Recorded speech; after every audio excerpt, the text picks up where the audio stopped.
আসসালামু আলাইকুম রহমতুল্লাহি ওবারাকাতু। আজকে আমরা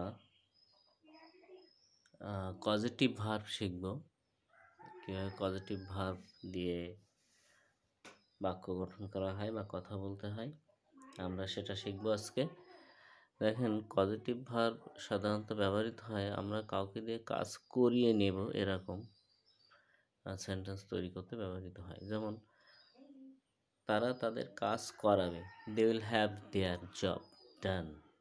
তারা তাদের কাজ করে, they will have their job done. They will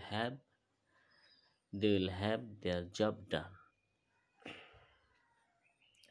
তারা তাদের বাড়ি সাজাবে, they will have their houses adorned. তারা তাদের বাড়ি সাজাবে। তারা তাদের টিকিটগুলো ক্রয় করবে, they will have their ticket bought. তারা তাদের চোখ পরিষ্কার করাবে, they will have their eyes examined. তারা তাদের ব্যাগ বহন করাবে, they will have their bags carried. দেখেন, আপনারা একটা জিনিস খেয়াল করবেন যে যেহেতু এখানে হ্যাভ ব্যবহৃত হয়েছে এবং ভার্ব এখানে স্ট্রাকচার হচ্ছে হ্যাভ প্লাস বস্তু প্লাস পাস্ট পার্টিসিপল। এই যে এই স্ট্রাকচারটা মাথায় রাখবেন। তারপর বাক্যটা দেখি, তারা তাদের ব্যাগ বহন করাবে, they will have their bag carried. তারা তাদের টিকিট সংগ্রহ করাবে, they will have their ticket collected.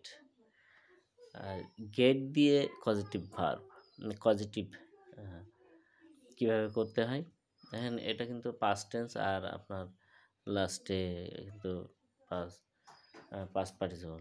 I got the car repaired. আমি আমার গাড়ি মেরামত করালাম। আই গট দ্য ডোর শাট। আমি দরজাটি বন্ধ করালাম। মানে অন্য কাউকে দিয়ে করানো হচ্ছে। দেখেন এখানে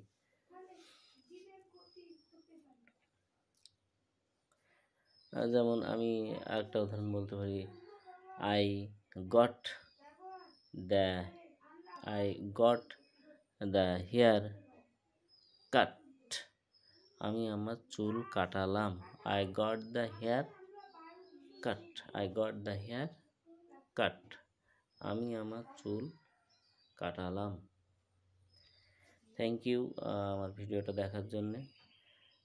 আমার ভিডিওটা আপনারা শেয়ার করবেন বিভিন্ন সোশ্যাল মিডিয়ায় আর লাইক শেয়ারের মাধ্যমে ভিডিওটা দেখার সুযোগ করে দেবেন সবাইকে। থ্যাংক ইউ বন্ধুরা।